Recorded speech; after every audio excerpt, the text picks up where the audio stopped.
Ad hoc जजेस के मामले पर जो पीटीआई टाइमिंग्स के हवाले से सवाल उठा रही है कि ये टाइमिंग्स ठीक नहीं है। एडहॉक जजेस लतीफ़ खोसा साहब ने तो यहाँ तक कहा कि आपने जो छुट्टियां शुरू कर दी हैं वो छुट्टियां ना करें, एडहॉक जजेस लगाने की ज़रूरत ही पेश ना आए।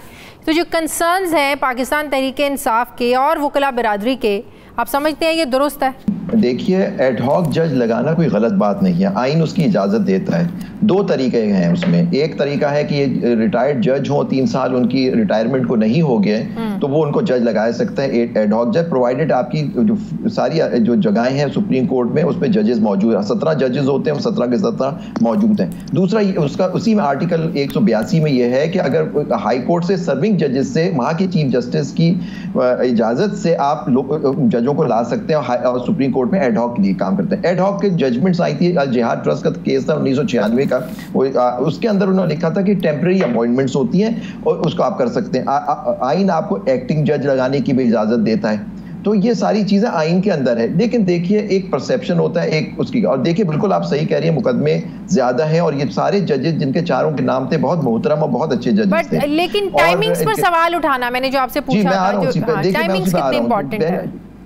देखिए, हमारे 7 लोग हैं पाकिस्तान बार के, हम लोग मेंबरान हैं। हमने इस पर शुरू से हमने लिया कि पाकिस्तान बार का आप उठा के देख लें, हमेशा स्टैंड रहा है कि वो एडहॉक जजेस के खिलाफ हैं, क्योंकि एडहॉक जजेस से ये इंप्रेशन नहीं जाना चाहिए कि आप कोर्ट को पैक कर रहे हैं, तो अपनी मर्जी के जजेस लाके उनसे अपनी साथ बेंच में उनकी अक्सरियत करके आप कर रहे हैं। अब आप देखिए जो अपॉइंटमेंट है, दोनों बहुत मोहतरम जज हैं। अब एक जज साहब ने मना कर दिया, उसके बावजूद उनकी अपॉइंटमेंट हो गई जस्टिस मियां खेल की, और 3 सीनियर जजेस ने मुखालफत की इसी ग्राउंड पे कि जी उन्होंने तो मना कर दिया, तो फिर आप उनके नाम को क्यों मंजूरी दे रहे हैं। खैर, लेकिन वो गवर्नमेंट के लोग, पाकिस्तान बार के मेंबर ने भी, हमने जब लेकिन जरा इसको मजीद एलेबोरेट करें ना। एक जज साहब मना कर रहे हैं कि मैं अपनी सर्विसेज नहीं दे सकता, वही तो बात नहीं समझ आई। हाँ, हमें भी समझ नहीं आ रही। अब तो हमें समझ नहीं आया। अब ये उन जज साहब के ऊपर है कि उन्होंने मना कर दिया, अब उनकी मंजूरी के बावजूद वो ना हल्फ लें, वो कहे कि जी नहीं। हमारी सबसे जजों से ये दरख्वास्त थी कि इस माहौल में इतने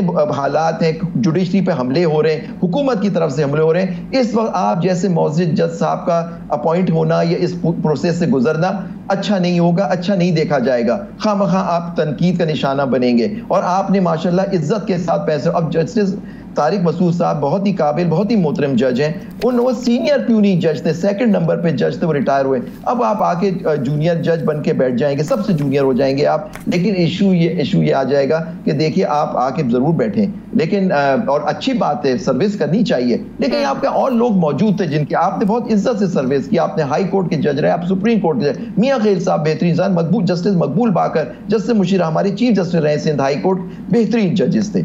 लेकिन देखिए उन दोनों ने मना कर दिया। पीटीआई जा रही है ना जुडिशियल काउंसिल, ये लोग जा रहे हैं जुडिशियल काउंसिल, तो ये जुडिशियल काउंसिल में क्या, जुडिशियल कमीशन में तो इजलास होगा। अब ये पार्लियामेंट्री कमेटी में जाएगा, अगर उन्होंने भी इसकी मंजूरी दी तो सदर मुमलिकत के पास चला जाएगा, वो इसकी हतमी मंजूरी देंगे। लेकिन मुझे नहीं पता जुडिशियल काउंसिल क्या चीज़ है जिसमें वो जाना चाहिए। सुप्रीम जुडिशियल काउंसिल होती है जिसमें एक जज के खिलाफ वो आप एक प्रोसीडिंग्स कर सकते हैं। मुझे नहीं मालूम उनका लाए अमल क्या है, लेकिन हम 7 मेंबरान ने पाकिस्तान बार निकाय, हमने अपने रखा है कि अगर ये मंजूरी होगी और इसके ये आइन उसके खिलाफ हम समझते हैं इसका, और लेकिन हम उसको चैलेंज किया जाए इस पॉइंट पे। लेकिन अभी कोई कह रहा था मुझे किसी प्रोग्राम का जब से फैसला आया है सुप्रीम कोर्ट का, जिस तरीके से हुकूमत की तरफ से जजेस पर जानिबदारी के इल्ज़ामात लगाए जा रहे हैं, आज आपने मरीम नवाज साहिबा की भी तकरीर सुनी होगी, बहुत ज़्यादा क्रिटिसिज्म किया जा रहा है, बहुत ज़्यादा क्रिटिसिज्म हो रहा है हुकूमत की तरफ से।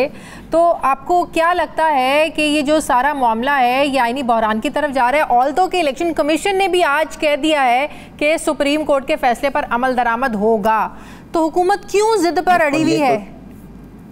क्यों, देखिए उनका प्लान फेल हो गया, वो बड़ी तकलीफ में है, वो तकलीफ है उनको, इसलिए कि वो चाह रहे थे कि ये इंडिपेंडेंट जो इलेक्शन कमीशन ने फैसला किया, पेशावर हाई कोर्ट ने फैसला किया, वो सुप्रीम कोर्ट उसको अपहोल्ड करती और वो सीटें इनको मिल जाती पीटीआई वाली, ताकि वो उनके पास 2/3 अक्सरियत आ जाती, वो आइन में एक तरमीमें कर देते, जिसमें वो खुद इनके लॉ मिनिस्टर साहब ने उसमें कहा प्रेस कॉन्फ्रेंस की, जी हम आइनी तरमीमें ला रहे हैं, जुडिशल आइनी तरमीमें ला रहे हैं। इसकी वजह से देखिए बड़ी यहाँ बात वकीलों ने अपोज किया कि आइनी तरमीम करके आप जुडिशरी की आज़ादी को उनको अपने मातहत नहीं कर सकते। ये इनका देखिए, आप देखिए आज आप जिस तरह की ज़बान इस्तेमाल करती हैं, इन्होंने पहले भी ये ज़बान इस्तेमाल की, पिछले साल इनके मिनिस्टर्स ने, सब ने पार्लियामेंट में खड़े होकर, पार्लियामेंट के बाद ख्वाजा आसिफ साहब ने भी कुछ दिन पहले सियालकोट में बड़ी अटैक किया है जुडिशरी पे। जब इनके खिलाफ फैसले आते हैं तो ये अटैक करते हैं। देखिए पीपल्स पार्टी के खिलाफ भी फैसले आए, उनके सिटिंग प्राइम मिनिस्टर फारिग जैसे नवाज शरीफ गलत हुए, लेकिन उन्होंने एक्सेप्ट किया, उन्होंने तो इतनी बेइज्जती नहीं की सुप्रीम कोर्ट की।